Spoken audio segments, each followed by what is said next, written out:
Hi all, അസ്സാം വലൈക്കും. Welcome back to my YouTube channel. ഞാനെൻ്റെ ലൈഫിൽ നേരിട്ട ഒരു കാര്യത്തെക്കുറിച്ചിട്ടുള്ള എക്സ്പീരിയൻസ് പറയുന്നതിന് വേണ്ടിയിട്ടാണ് ഞാനിന്ന് ഈ വീഡിയോ ചെയ്യുന്നത്. ഇത് തീർച്ചയായിട്ടും എൻ്റെ എക്സ്പീരിയൻസ് ആണ്. ഞാൻ ലൈഫിൽ അനുഭവിച്ച കാര്യങ്ങളാണ്. തൈറോയിഡ് ക്യാൻസർ എന്ന അതിഥി ഞാൻ അങ്ങനെ തന്നെ പറയും. കാരണം എൻ്റെ ലൈഫ് തന്നെ മാറ്റിമറിച്ച ഒരു സംഭവമാണത്. സ്വാഭാവികമായിട്ടും നമ്മളൊരു അസുഖം വന്നാൽ ഒത്തിരി ഡൗൺ ആയി പോവും. അയ്യോ, ഈ അസുഖം നമ്മുടെ ലൈഫിൽ വന്നു, നമ്മളിനി ഇല്ല എന്നൊക്കെ ചിന്തിച്ചിരിക്കും. അങ്ങനെ തന്നെ ഞാനും ഇരുന്നത്. പക്ഷേ ഈ അസുഖം എൻ്റെ ലൈഫ് ഒത്തിരി മാറ്റി. ഞാൻ സർജറി ചെയ്തോ, എന്താണ് ട്രീറ്റ്മെൻറ്റ് ചെയ്തത് എന്നൊക്കെ അറിയണ്ടേ? അപ്പോൾ ഈ വീഡിയോ ഫുള്ളും എല്ലാവരും ഒന്ന് കേൾക്കുക. 2021 എനിക്ക് തൈറോയിഡിൽ നൊഡ്യൂൾ ഉണ്ടെന്ന് സ്കാൻ ചെയ്തപ്പോൾ മനസ്സിലായത്. സ്കാൻ ചെയ്യാനുള്ള റീസൺ എന്ന് പറഞ്ഞാൽ എനിക്ക് ഭയങ്കര ക്ഷീണമായിരുന്നു. എപ്പോഴും ക്ഷീണവും തളർച്ചയും. അപ്പോൾ എന്തോ ഒരു എൻ്റെ ആരോഗ്യത്തിന് എന്തോ ഒരു പ്രശ്നമുണ്ടെന്ന് എനിക്കൊരു തോന്നലുണ്ടായിരുന്നു. അങ്ങനെയായിരുന്നു ഞാൻ ഡോക്ടറെ പോയി കൺസൾട്ട് ചെയ്തത്. അപ്പോൾ ഡോക്ടർ സകല ടെസ്റ്റും, ബ്ലഡ് ടെസ്റ്റും എല്ലാം ചെയ്ത് നോക്കി. തൈറോയ്ഡ് ഹോർമോൺസ് എല്ലാം നോർമലാണ്, ഒരു പ്രശ്നവുമില്ല. അങ്ങനെ എല്ലാം നോക്കി. ഹോർമോൺസിനും മറ്റ് ബ്ലഡ് ടെസ്റ്റുകൾക്കും എല്ലാം ഒരു കുഴപ്പമില്ല. പിന്നെ ലാസ്റ്റാണ് തൈറോയിഡും കൂടി ഒന്ന് സ്കാൻ ചെയ്ത് നോക്കാമെന്നും പറഞ്ഞ് ഡോക്ടർ എഴുതി തരുന്നത്. അപ്പോൾ എനിക്ക് എൻ്റെ തൊണ്ടയിലൊന്നും ഉള്ളതായിട്ടൊന്നും എനിക്കൊരു ഫീലിംഗ് ഉണ്ടായിരുന്നില്ല. ഞാനങ്ങനെ തൈറോയ്ഡ് സ്കാൻ ചെയ്തു. സ്കാൻ ചെയ്തപ്പോഴാണ് ചെറിയ ഒരു നൊഡ്യൂൾ, ഒരൊറ്റ നൊഡ്യൂൾ, ഒരു കുഞ്ഞു നൊഡ്യൂളുണ്ടെന്ന് സ്കാനിങ്ങിൽ കണ്ടുപിടിച്ചത്. അങ്ങനെ ഡോക്ടറിനെ കൊണ്ട് കാണിച്ചപ്പോൾ FNAC ചെയ്യാൻ പറഞ്ഞു. അപ്പോൾ അന്ന് FNAC ചെയ്തപ്പോൾ ഒരു കുഴപ്പമുണ്ടായിരുന്നില്ല. അപ്പോൾ ഡോക്ടർ പറഞ്ഞു എല്ലാ 6 മാസം കൂടുന്തോറും സ്കാൻ ചെയ്യണം എന്ന്. അങ്ങനെ ഓരോ 6 മാസം കൂടുന്തോറും ഞാൻ സ്കാൻ ചെയ്യാറുണ്ടായിരുന്നു. 2025 സെപ്റ്റംബർ വരെ അങ്ങനെ എനിക്ക് ഒരു കുഴപ്പമുണ്ടായിരുന്നില്ല. അങ്ങനെ 2025 സെപ്റ്റംബറിൽ ഞാൻ പുതിയൊരു ഹോസ്പിറ്റലിൽ പോയിട്ട് ടെസ്റ്റ് ചെയ്യുകയാണ് ചെയ്തത്. അപ്പോൾ FNACയിൽ കുറച്ച് പ്രശ്നം ഉണ്ടെന്ന് പറഞ്ഞു. ഞാനന്ന് ഒറ്റയ്ക്കാണ് റിസൾട്ട് വാങ്ങിക്കാനായിട്ട് പോയത്. അങ്ങനെ ഡോക്ടർ റിസൾട്ട് കണ്ടിട്ട് എന്നോട് ചോദിച്ചു, കൂടെ ആരും വന്നില്ലേന്ന് ചോദിച്ചു. അപ്പോൾ ഞാൻ പറഞ്ഞു, ഇല്ല, ഞാൻ ഒറ്റയ്ക്കേ ഉള്ളൂ. അപ്പോഴേ എനിക്ക് തോന്നി എന്തോ ഒരു ചെറിയ പ്രശ്നമുണ്ട്, അതാണ് ഡോക്ടർ അങ്ങനെ ചോദിച്ചതെന്ന്. അങ്ങനെ ഞാൻ കാര്യം ചോദിച്ചു, എന്താ ഡോക്ടർ, എന്തായാലും തുറന്ന് പറഞ്ഞോളൂ എന്ന് പറഞ്ഞു. അപ്പോൾ ഡോക്ടർ പറഞ്ഞു, ഇത് സർജറി ചെയ്താലേ പറ്റുള്ളൂ, ഇത് ക്യാൻസർ ആയി എന്ന് പറഞ്ഞു. സ്വാഭാവികമായിട്ടും ഞാൻ നല്ല ഞെട്ടി. കാരണം ആരായാലും പേടിക്കുമല്ലോ, എത്ര ധൈര്യം ഉണ്ടെന്ന് പറയുന്ന ആളായാലും ഇങ്ങനൊരു കാര്യം കേൾക്കുമ്പോൾ പേടിക്കും. അപ്പോൾ ഞാൻ അവിടെ നിന്ന് വല്ലാത്തൊരു വിഷമത്തിൽ അവിടെ നിന്ന് ഇറങ്ങി നേരെ എൻ്റെ ഹസ്ബൻഡിനെ വിളിച്ചിട്ട് ഞാൻ കാര്യം പറഞ്ഞു. അപ്പോൾ ഇക്ക പറഞ്ഞു, സർജറി ചെയ്യാൻ പറഞ്ഞെങ്കിൽ നീ വെച്ചുകൊണ്ടിരിക്കണ്ട, നീ എത്രയും വേഗം സർജറി ചെയ്യുമെന്ന് പറഞ്ഞു. അപ്പോൾ എനിക്ക് എൻ്റെ കുട്ടികളുടെ കാര്യം ആലോചിച്ചിട്ടായിരുന്നു ഭയങ്കര സങ്കടം. കാരണം 3 ചെറിയ കുട്ടികളാണ്. ഏറ്റവും ഇളയ കുട്ടിയെ ആലോചിച്ചിട്ടായിരുന്നു ഭയങ്കര സങ്കടം. 1 വയസ്സ്, അവൾക്ക് ആ സമയത്ത് 1 വയസ്സും ആയിട്ടില്ല. 1 വയസ്സാവാൻ പോകുന്നതേ ഉണ്ടായിരുന്നുള്ളൂ. അപ്പോൾ അവൾക്ക് അധികം വെയിറ്റോ കാര്യങ്ങളൊന്നുമില്ല. അപ്പോൾ പിന്നെ ഞാൻ സർജറി ചെയ്ത് കിടക്കുമ്പോൾ അവളെ ഫീഡ് ചെയ്യാൻ പറ്റില്ല. പിന്നെ എന്നെ നോക്കാൻ എൻ്റെ ഉമ്മായേ ഉള്ളൂ. എന്നെ നോക്കാനായാലും എൻ്റെ മക്കളെ നോക്കാനായാലും എൻ്റെ ഉമ്മായേ ഉള്ളൂ. ഉമ്മായും വയ്യാത്ത ഒരാളാണ്. ഇതൊക്കെ ആലോചിച്ച് എനിക്ക് ആകെ ഒരു സങ്കടമായിരുന്നു. എന്ത് ചെയ്യണം, എങ്ങനെ ചെയ്യും, എങ്ങനെ ഹാൻഡിൽ ചെയ്യും, ഈ കാര്യങ്ങളൊക്കെ എന്താവും എന്നൊക്കെ ഉള്ളൊരു ഭയങ്കര സങ്കടത്തിന്, ഭയങ്കര ഒരു ഡിപ്രഷനിലായിരുന്നു. ഒന്നാമതേ ഞാൻ എല്ലാം കൊണ്ട് ഡിപ്രഷനിലായിരുന്നു. സ്വാഭാവികമായിട്ടും ഈ ഒരു കാര്യം കൂടെ കേൾക്കുമ്പം എനിക്ക് ഭയങ്കരമായിട്ട് ഡിപ്രഷനായി. വീട്ടിൽ വന്ന് കയറിയ ഉടനെ ഉമ്മച്ചി ചോദിച്ചു, റിസൾട്ട് കാണിച്ചോ, പഴയത് കണക്ക് കുഴപ്പമൊന്നും ഇല്ലല്ലോ എന്നും ഇങ്ങനെ ചിരിച്ചുകൊണ്ട് ചോദിച്ചു. അപ്പോൾ ഞാൻ പറഞ്ഞു, ഉമ്മ, പഴയത് കണക്കല്ല, ഇപ്പോൾ കുറച്ച് ക്യാൻസറും കൂടെ ആയി, അത്രയേ ഉള്ളൂ എന്ന് പറഞ്ഞു. അപ്പോൾ ഇത് കേട്ടതും ഞാൻ വളരെ ചിരിച്ചുകൊണ്ട്, വളരെ എന്താ പറയുക, വളരെ കൂളായിട്ട് പറഞ്ഞെങ്കിൽ ഉമ്മ ഇത് കേട്ടതും അങ്ങോട്ട് കരയാനും തുടങ്ങി. അപ്പോൾ പെട്ടെന്ന് ഞാനങ്ങ് ചിന്തിച്ചു, പടച്ചോനെ, ഉമ്മാക്ക് അറ്റാക്ക് വന്ന ആളാണ്. അപ്പോൾ ഇത് കേൾക്കുമ്പോൾ ഇത് ഉടനെ ഞാനിത് പറഞ്ഞത് കൊണ്ട് ഇനി എന്തെങ്കിലും ആവും. ഉമ്മ അങ്ങ് ഭയങ്കരമായിട്ട് അങ്ങ് കരയാൻ തുടങ്ങി. അപ്പോൾ എനിക്കും അങ്ങ് കരച്ചിൽ വന്നു. ഉമ്മ കരയുന്നത് കണ്ടാണ് എനിക്ക് കരച്ചിൽ വന്നത്. എനിക്കും കരച്ചിൽ പിടിച്ച് നിർത്താനായിട്ട് പറ്റിയില്ല. ഞാനും അള്ളാ പടച്ചോനെ എന്ത് ചെയ്യും എന്നൊക്കെയുള്ള രീതിയിൽ അങ്ങ് ആയിപ്പോയി.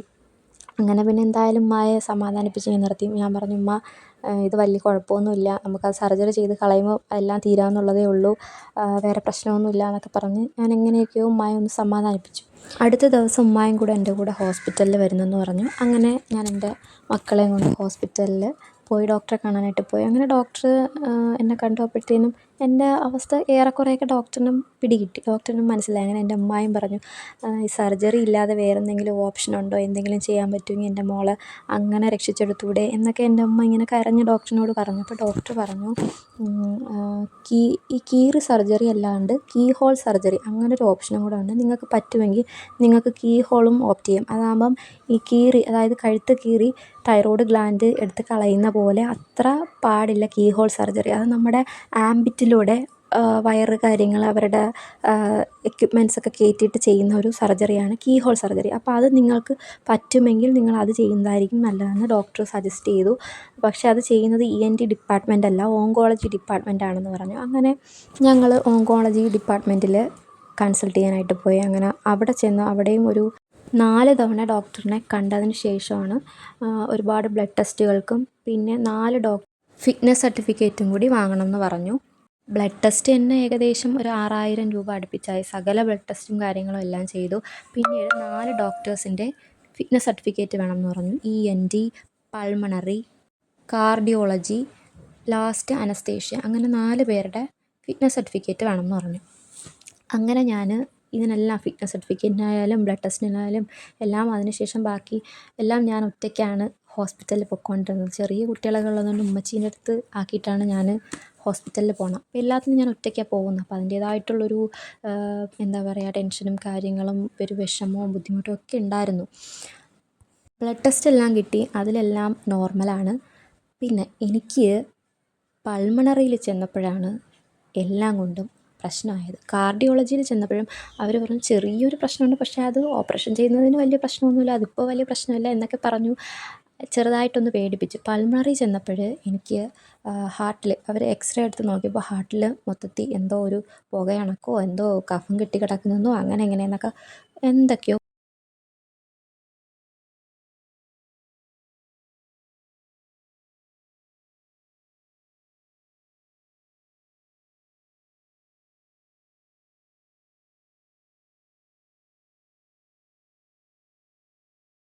അങ്ങനെ അവിടെ ഫിറ്റ്നസ് സർട്ടിഫിക്കറ്റ് എടുക്കുന്നതിന് വേണ്ടിയിട്ട് ഒരു ടെസ്റ്റ് ഉണ്ട്. നമ്മൾ കമ്പ്യൂട്ടർ കൂടിയിട്ടുള്ളൊരു ടെസ്റ്റാണ്. അതിൽ നമ്മളൊരു ബ്രീത്ത് ചെയ്യുന്ന എന്തോ ഒരു സംഭവം, ഒരു വായിക്കൂടെ വെക്കുന്ന ഒരു കുഴൽ കണക്കത്തെ ഒരു സംഭവം നമുക്ക് തരും. അത് നമ്മൾ ഊതണം. ഊതി നമ്മൾ ആ കമ്പ്യൂട്ടർ ഗ്രാഫിൽ ഒരു വര മുകളിലോട്ട് വരും. അത് നമ്മൾ പാസ്സാവണമെങ്കിൽ മാത്രമേ നമുക്കത് സർട്ടിഫിക്കറ്റ് കിട്ടുകയുള്ളൂ.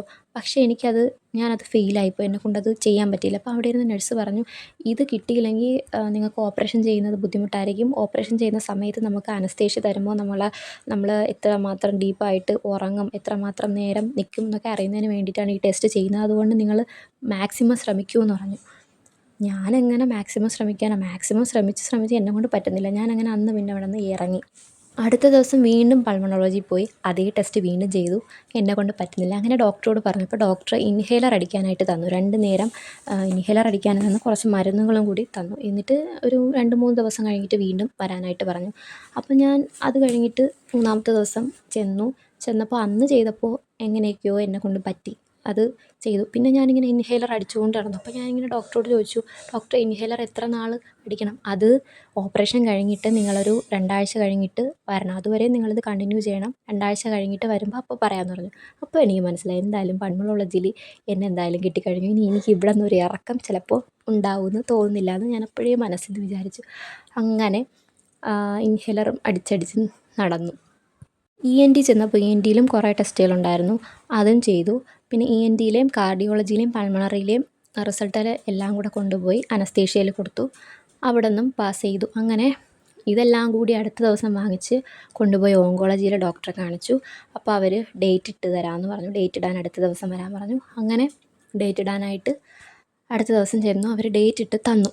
അങ്ങനെ ഞാൻ എന്താ പറയുക, വീണ്ടും വിഷമത്തിലായിരുന്നു. ഞാനിങ്ങനെ അള്ളാഹുവിനോട് എന്നും തേടുമായിരുന്നു, പടച്ചവനെ ഓപ്പറേഷൻ ഇല്ലാതെ എങ്ങനെയെങ്കിലും എന്നെ ഒന്ന് ഇതിൽ നിന്ന് രക്ഷിക്കണേ എന്ന് ഞാൻ പ്രാർത്ഥിക്കുമായിരുന്നു. കാരണം ഓപ്പറേഷനൊക്കെ ചെയ്ത് കിടന്നു കഴിഞ്ഞാൽ എൻ്റെ മക്കളുടെ കാര്യം, എൻ്റെ ഉമ്മ ഒറ്റയ്ക്കേ ഉള്ളൂ, എല്ലാ കാര്യങ്ങൾക്കും ഞാൻ എന്ത് ചെയ്യും എന്നൊക്കെയുള്ള ഭയങ്കര സങ്കടമായിരുന്നു.